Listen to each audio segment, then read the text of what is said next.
আসসালামু আলাইকুম ওয়ারাহমাতুল্লাহি ওয়াবারাকাতুহু। আমার দিনী বোনেরা, কেমন আছেন আপনারা? আশা করি মহান আল্লাহর অশেষ মেহেরবানিতে আপনারা ভালো আছেন। আচ্ছা বোন, একটা কথা বলুন তো, আপনার মনে কি এমন কোনো আশা আছে যা অনেক দিন ধরে বুকের ভেতর লালন করছেন?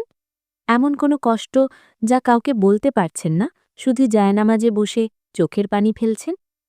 হয়তো আপনি সন্তানের হেদায়েতের জন্য কাঁদছেন, হয়তোবা স্বামীর ভালোবাসা পাওয়ার জন্য কিংবা সংসারের অশান্তি দূর করার জন্য আল্লাহর কাছে হাত পাচ্ছেন।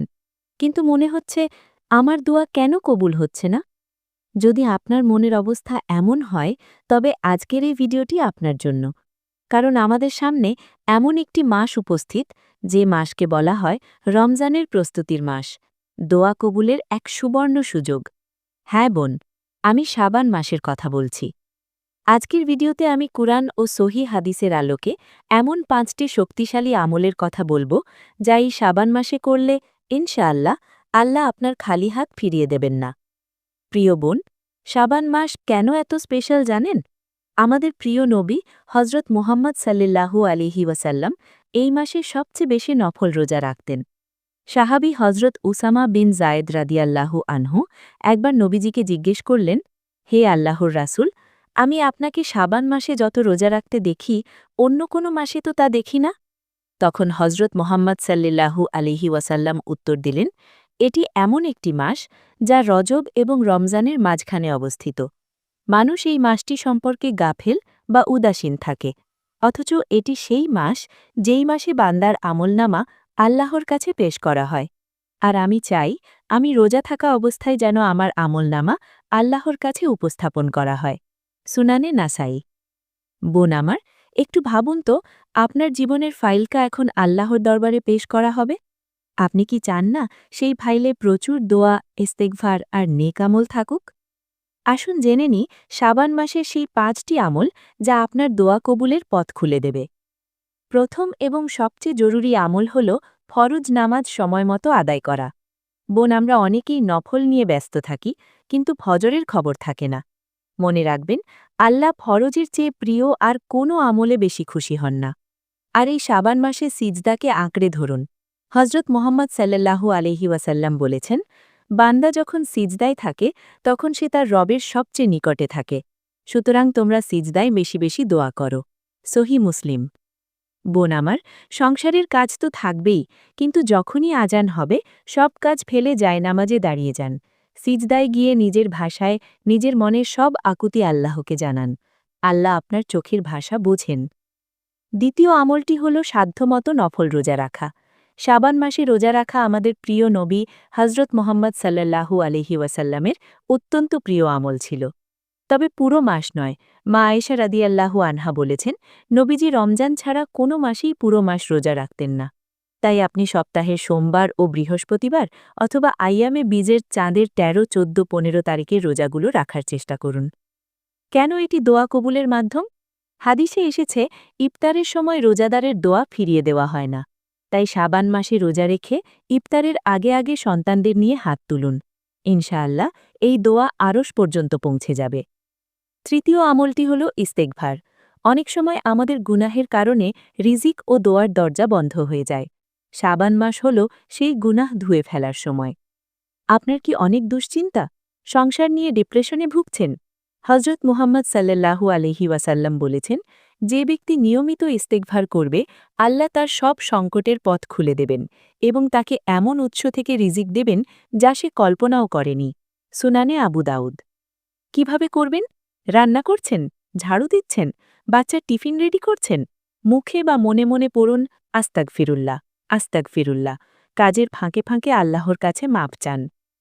চতুর্থ আমলটি খুবই গুরুত্বপূর্ণ এবং একটু কঠিন, তা হল বুকটা পরিষ্কার করা। শাবান মাসের একটি বিশেষ রাতে বা লাইলাতুন নিসফি মিন শাবান বা মধ্য শাবানের রজনীতে আল্লাহ তাআলা মাখলুকের দিকে রহমতের দৃষ্টি দেন এবং মুশরিক ও হিংসুক ছাড়া সবাইকে ক্ষমা করে দেন। সহি ইবনে হিব্বান, মুসনাদে বাজ্জার, হাসান সানদে বর্ণিত। প্রিয় বোন, কারো প্রীতি কি আপনার রাগ আছে? কোনো আত্মীয় কি আপনাকে কষ্ট দিয়েছে?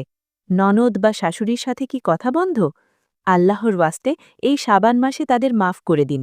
আপনি যদি মানুষকে মাফ করতে পারেন, আল্লাহ আপনাকে মাফ করবেন এবং আপনার দোয়া কবুল করবেন। হিংসা ও বিদ্বেষ পোষা হৃদয়ে দোয়া কবুল হতে চায় না। পঞ্চম আমলটি হল তাহাজ্জুদ। শাবান মাসে নিজেকে একটু রমজানের জন্য প্রস্তুত করুন। হাদিসে কুদসিতে এসেছে, আল্লাহ তাআলা শেষ রাতে দুনিয়ার আসমানে নেমে আসেন এবং ডাকতে থাকেন, কে আছো আমাকে ডাকবে, আমি তার ডাকে সাড়া দেব। কে আছো আমার কাছে চাইবে, আমি তাকে দেব। বোন, জানি আপনি সারাদিন সংসারের কাজে ক্লান্ত থাকেন, কিন্তু ফজরের আজানের মাত্র 15-20 মিনিট আগে অ্যালার্ম দিয়ে উঠুন, মাত্র 2 রাকাত তাহাজ্জুদ পড়ুন। যখন সবাই ঘুমে তখন আপনার রবের সাথে একান্তে কথা বলুন।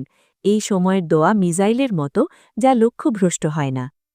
আমার অনেক বোন প্রশ্ন করেন, আপা, আমার তো বিশেষ দিন, মাসিক বা হাইজ চলছে, আমি তো নামাজ পড়তে পারছি না, আমি কিভাবে আমল করব? শুনুন বোন, পিরিয়ড বা মাসিকের সময় নামাজ রোজা মাফ, কিন্তু জিকির ও দোয়া মাফ নয়। আপনি এই সময় 1. বেশি বেশি ইস্তেগফার করবেন, 2. দরুদ শরীফ পড়বেন, 3. মোবাইল বা ল্যাপটপে কুরআন তেলাওয়াত শুনতে পারবেন, 4.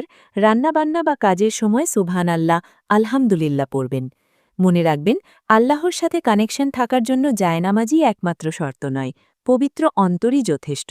আপনার অপরাজিতা আল্লাহ জানেন, তাই মন খারাপ করবেন না। বোন, শাবান মাস নিয়ে সমাজে কিছু ভুল ধারণা আছে, যা থেকে আমাদের বেঁচে থাকতে হবে। ভুল ধারণা 1, অনেকে মনে করেন শুধু শবে বরাতের রাতেই দোয়া কবুল হয়, বাকি রাতগুলো সাধারণ। এটি ভুল। শাবান মাসের প্রতিটি রাতই মূল্যবান, প্রতিটি মুহূর্তই প্রস্তুতির। ভুল ধারণা 2, অনেকে ভাবেন হালুয়া, রুটি বা আলোকসজ্জা করাই এই মাসের কাজ। না বোন, হজরত মুহাম্মদ সাল্লাল্লাহু আলাইহি ওয়াসাল্লাম বা সাহাবীরা এমনটি করেননি। তারা ইবাদতে মগ্ন থাকতেন। উৎসব নয়, ইবাদতই হোক আমাদের লক্ষ্য। ভুল ধারণা 3, অনেকে ভাবেন আরবিতে দোয়া না করলে আল্লাহ শোনেন না।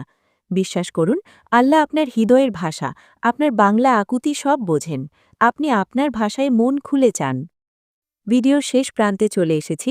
আমার কলিজার টুকরা বোন, আপনি হয়তো ভাবছেন, আমার তো অনেক গুনাহ, আল্লাহ কি আমার ডাক শুনবেন? আল্লাহ কুরআনে বলেছেন, তোমরা আল্লাহর রহমত থেকে নিরাশ হইও না। আপনি যদি 1 পা এগিয়ে যান, আল্লাহ 10 পা এগিয়ে আসবেন। শাবান মাসের এই দিনগুলো হেলায় হারাবেন না। আজ থেকেই শুরু করুন। যে স্বামী বা সন্তানের জন্য আপনি চিন্তিত, তাদের কথা আল্লাহর কাছে সঁপে দিন। ইনশাআল্লাহ, আল্লাহ উত্তম ফায়সালা করবেন। হয়তো আজই আপনার দোয়া কবুলের সেই বিশেষ মুহূর্তটি অপেক্ষা করছে। আল্লাহ আমাদের সবাইকে শাবান মাসের বরকত দান করুন এবং রমজানের জন্য সুস্থ রাখুন। আমিন। ভিডিওটি ভালো লাগলে শেয়ার করে অন্য বোনদের জানার সুযোগ করে দিন। ভালো থাকুন, দোয়ায় রাখবেন। আসসালামু আলাইকুম ওয়া রাহমাতুল্লাহি ওয়া বারাকাতুহু।